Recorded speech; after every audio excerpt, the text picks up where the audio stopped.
Father Matt, here we are again. Here we are. At your desk, in your office, on a lovely Wednesday afternoon. How's your day going so far? Good, can't complain. Did you start with daily mass today? I did, 8:30. Good crowd as usual. So here's what we're going to do. I have a bunch of questions that I have curated from our list, and I just looked, and there was 18 more over the past couple days that were submitted. But let's just start right off the bat, okay? I'm going to give you, do you want to do easy, difficult, in between, or a curveball? Start with an easy one. We'll ease into it. Okay. What is your favorite food? Just kidding. Okay. Now let's go to actual questions. That was just an icebreaker. What is the main difference between the Eastern and Western Catholic Church? The Eastern Church, there's a couple different denominations. So the biggest one would be the Orthodox Church. They're not considered under Rome, so they don't have the same unity that we have with the Pope and with the hierarchy, and so they are not really in communion with the Catholic Church. Now there's a Eastern Church known as the Byzantine Church, which is Catholic and is very similar to the Orthodox Church, but they are in communion with Rome. And so that's the big difference, is the papacy, basically. But we recognize their sacraments, although if one of us were to go to receive sacraments from an Orthodox church, they would not give it to us. But if an Orthodox came here for sacraments, we would recognize that as okay. And So why it is just that? depends. Because we're super welcoming? Maybe it's part of it, yeah. That's why whenever, do you ever watch the Midnight Mass, like from the Vatican No, on Christmas Eve? Oh, no, I've I heard love about to it, watch. though. Oh, I always watch it. Yeah. But you see, they bring up a bunch of, obviously, cardinals and bishops and all. And there's always ones that have, like, the Byzantine garb on. You can You're like, tell who's right that away. guy? Yeah, they're very ornate. Yes, they've gotten all these big hats, like Yeah. tall, and beards and all kinds of fun stuff. And you're like, I didn't know those people were part of everything. Yeah, Cool. so those would probably be Byzantine. Yes, definitely. Yeah. And also, this also goes back to the Great Schism, right? In the 12th century. 1054, I think. Is that when it was? I think it's 1054. I'm not No, good at because history, though. it's the 12th century.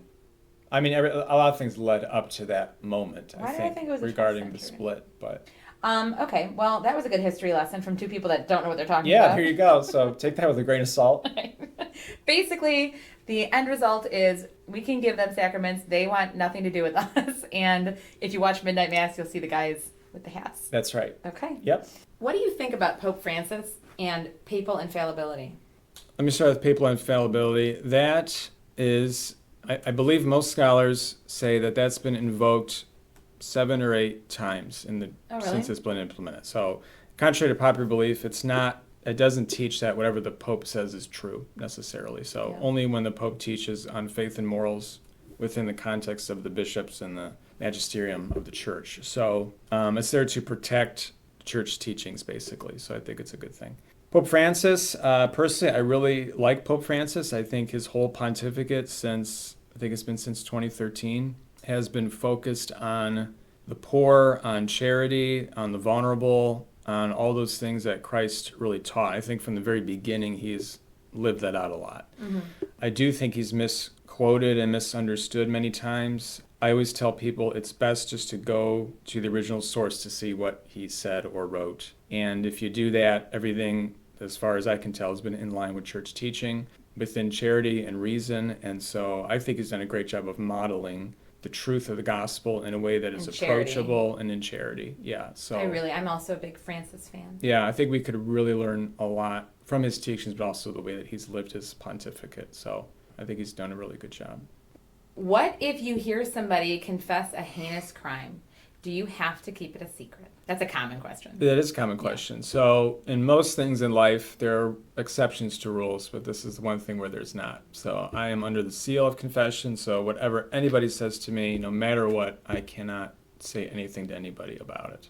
And there really is no exception to that, because it's really between them and the Lord, and I have to honor that. And if I don't honor it, I could be excommunicated. And so don't want that to happen. Don't want that. Now, and that's to protect the penitent. Controversial, to be sure, but it's between you and the Lord. I'll give you a classic example of this, right, that I sometimes tell people. Let's say someone comes to me in confession and they say that they have stolen large sums of money before. and then confession's over. Okay. Then I'm looking for people on finance council, and they apply to be on finance council, right? I can't theoretically act on that knowledge that I have about this person, because that would link a person to their sinfulness. So that's an example that comes up sometimes. But at the end of the day, whatever is said is between you and the Lord.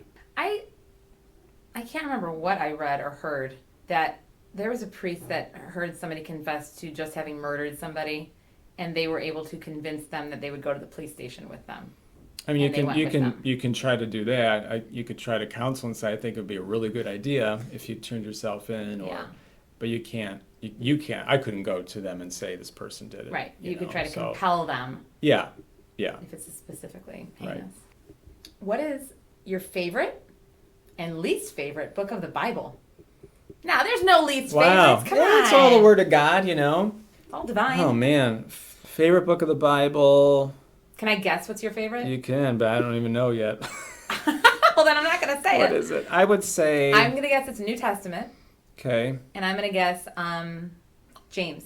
James is up there. I like the letter of James a lot. He just pulls no punches. Thank you. I think you really Probably like John. Probably the Gospel of John. And this is unpopular. I like the Gospel of Mark a lot for how simple it is. Mm-hmm. He's the one that has the naked guy in the Passion. That's right. And no one understands that's just really... Maybe some monk was like trying to mess with the world. I read up on it. Did you? I did. And the best theory, well, the overarching theory is that it's Mark himself. You've heard that one, right? That he's writing himself into the story. Yeah. But then there was a deeper kind of look into it, and somebody said they actually think it's Lazarus. Oh, that's interesting. I didn't think about that. Yeah, it was. I'll find it. I'll send it to you. It was very interesting, and they had like reasoning behind it that Lazarus would have been, because they tried to arrest him. Yeah. And they were saying he would have been somebody that they would have tried to arrest. It couldn't just be anybody. Yeah. And then he wasn't. They placed him in different spots of the story, and it kind of seems like he could fit the persona. That could work. Yeah. Let's go with that. We'll go with that. It was Lazarus. The whole time. Okay. And then least favorite, I would say, not that it's bad, but probably 1 and 2 Chronicles. They're pretty tough to get through. It's just dry. It's historical. It's important for Israel and salvation history, but they're pretty dry. Yeah, so not much content to get out of that. Will heaven be filled with all of the things that bring us joy, or will it be like one long church service? So I guess what you're saying is that church services don't bring you joy? Yeah. Well, we should talk about that. Heaven is the unity between God and humanity. So it's us in communion with the Trinity, with the angels, with the saints, and that's the ultimate source of our joy. So everything on earth that gives us joy outside of that is earthly. And so in heaven, you don't really need other joys because it's all fulfilled in unity with God. Your concept of what brings you joy is very skewed when you're living on the earth. Correct. Yep. You know That's what I mean? a good way to put it. Yep. Mm-hmm. So will it be filled with the things that bring you joy here? No. Why would you want those? those? There's not going to be ice cream or Are good you sure? music. I'm pretty sure. I feel like there's going to be music. But God will be better than that. Right? So there's no need for earthly pleasures if we're in heaven. In an emergency, is it true that anybody can baptize anybody? Yes. So if you have the right intention and use the right words and you use water, then you can technically baptize. So if you say, I baptize you in the name of the Father and of the Son and the Holy Spirit, and you intend for that child or person to be baptized, you can do it in danger of death. So I could just walk up to our baptismal font in the church and start giving out baptisms? Is that correct? In time of emergency. Okay. Yep, that's not the ordinary means. Well, I know that our baptismal font gets a lot of feedback from our parishioners right now. It does. It is quite a situation over there.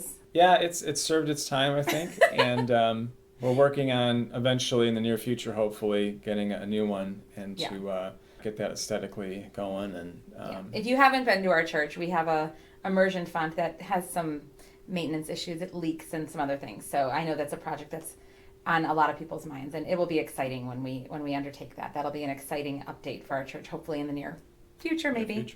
But yeah, so if you want to do an emergency baptism in the immersion font, please, please don't. Yeah, we should not be going around just baptizing people. If you have grandkids that are not baptized, don't baptize them. Don't bring them over. Yeah, not the ordinary way to do it. So. Okay, here's my Stump the Priest question. All Let me right. pull it out. In America, can you eat muskrat on Fridays in Lent? These questions. If podcast listeners, if you could Muskrat? see his face right now, he's rolling his eyes. I'm gonna say In America, I'm wait, gonna s- in America. And only in America. Can you eat muskrat on Fridays during Lent? I'm gonna say no. The answer is yes, isn't it? Because I said no.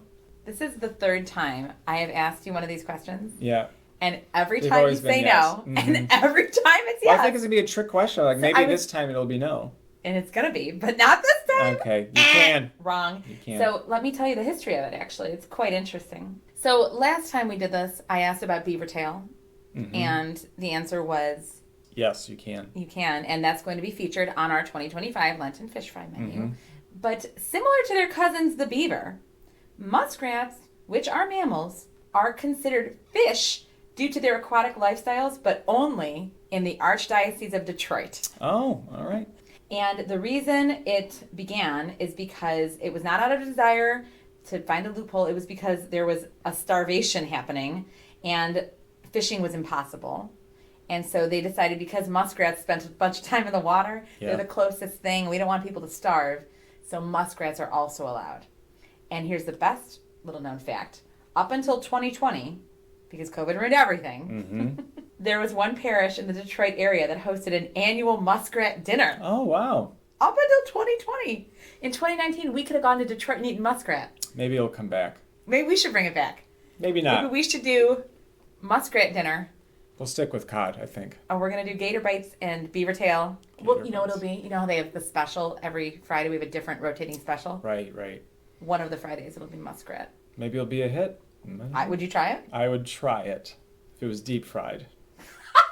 Only if it was deep fried muskrat. That's it. That's it. That's the only way a good Catholic can eat that on Fridays. That's right. How many more questions do you want? Keep going. I'm good. I had my coffee this morning. Like, You better edit this real well. we should not be doing this. It's fine. Okay. Have a good week, Father Matt. Until All right. next